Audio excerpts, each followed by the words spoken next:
I forget that I have another topic that I want to slide in here before we go on to our new friend. Trying to pull a But quick one, huh? oh yeah, because we're forgetting one of the Nigerian national team players, KZ. KZ Okpala. Or And what's his KZ real name? Casey. That should be Casey, but I don't know. That's not his real name. It should be Casey. I just think that KZ is a cool way of saying Casey. It's like Casey Okpala. It's like, nah, dude, it's KZ Okpala. I like that. I like that a lot, you know? But It's Chikezi, but anyway. Casey. Ah, I like it too, though. I Casey. like yours better. Yeah. I'm going to go ahead and just tell people that that's what it is. But so KZ Okpala has just, every time he's played, I think over the last month, it's just been pleasant. Yeah. Whether he's giving you 4 minutes or 12 minutes, he goes out there and does what he does. And I feel like there's been, I don't know, I'll pull up his game log right now, but it just feels like I think he went 1 for 3 the other night. There was a couple of games ago where I think he went 1 for 1. I feel like he's kind of consistently hitting those open threes, you know? And defensively, it makes a big difference. I think he was part of why they played pretty well defensively against Orlando. He had a couple of good moments stopping the ball from getting inside the paint, getting involved on the boards, and getting involved in help contests. I mean, constantly, I'm always finding clips for different YouTube shorts or something like that of like Domas going vertical, or trying to find Chemezi Metu going vertical, or trying to find Rashawn Holmes not going vertical. And it constantly, I'm finding, like, not all the time, because he's obviously not getting it, hadn't always gotten a ton of play time, but KZ Okpala in there getting good contest, shuffling down the lane with guys.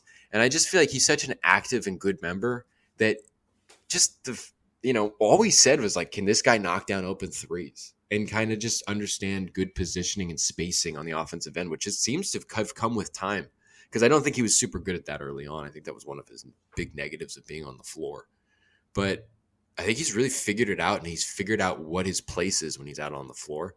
And just hitting those threes, continuing to be that defensive light, it's just, I don't know.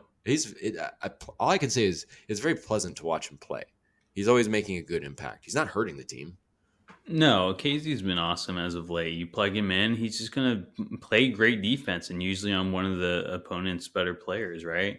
So, I mean, I was kind of critical of him. I don't think he deserved to start any of the games this year, and I know he was kind of starting until Keegan Murray assumed the role not too long into his career. But yeah, no, he's been awesome. I almost like the backups off the bench for the power forward center to be KZ, and Trey was doing a little small ball 5 lately too. So I don't know. They just seem a lot more consistent, and like they know their role in Mike Brown's defense and just Mike Brown's I guess strategy in general. So no, KZ's been great. I have nothing bad to say about him. He's been playing really good defense, and he got one of the DPOGs, right? The chains after. Yeah, I think he got not the Magic one. He got the Jazz win. Yeah.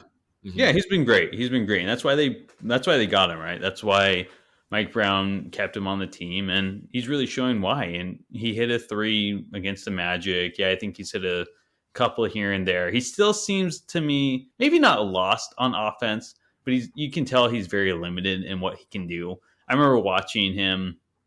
I don't know, one of his appearances in the last couple of weeks, and he kind of like smoked a layup.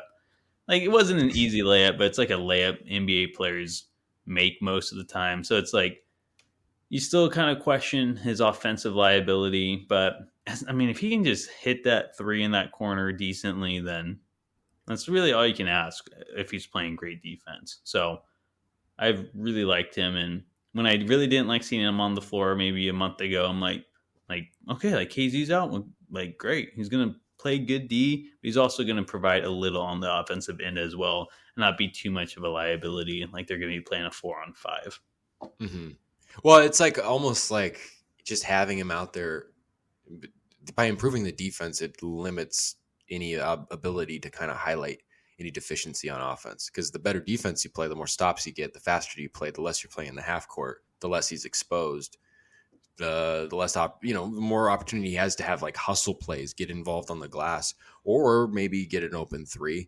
but not necessarily. That's just everything kind of ends up working in his favor in that regard. So by helping on defense, it's almost kind of, you know, making him more of a kind of maybe not necessarily a net neutral, but a slight net positive, I guess you could say, if you're doing other things offensively and just overall on the floor. I mean, like on that end of on the offensive end, that is a net Mm-hmm. positive. I think it's fair to say even then he is. I think Mike Brown was asked last week, like about KZ. He's playing well.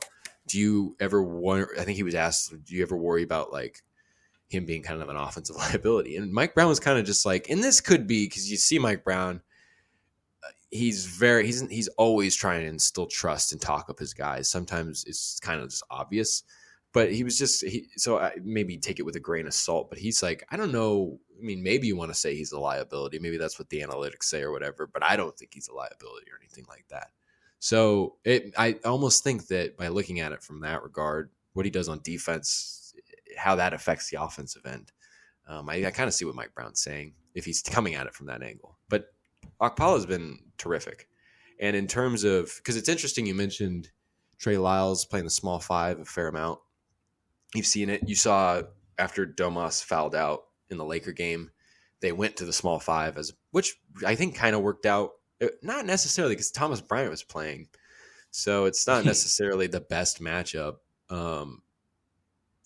for like Trey, but he went to Trey Lyles as the five in that situation, as opposed to going to Holmes or a player like Metu who was cold, who hadn't played that game. So like, and in terms of like the defensive philosophy of Mike Brown playing on a string, playing together, not necessarily wanting a shot blocker. He said after the game on Monday that he doesn't care about blocks. Which was just another layer on that whole philosophy of his. And, Okpala, Trey Lyles, guys like that fit right into it.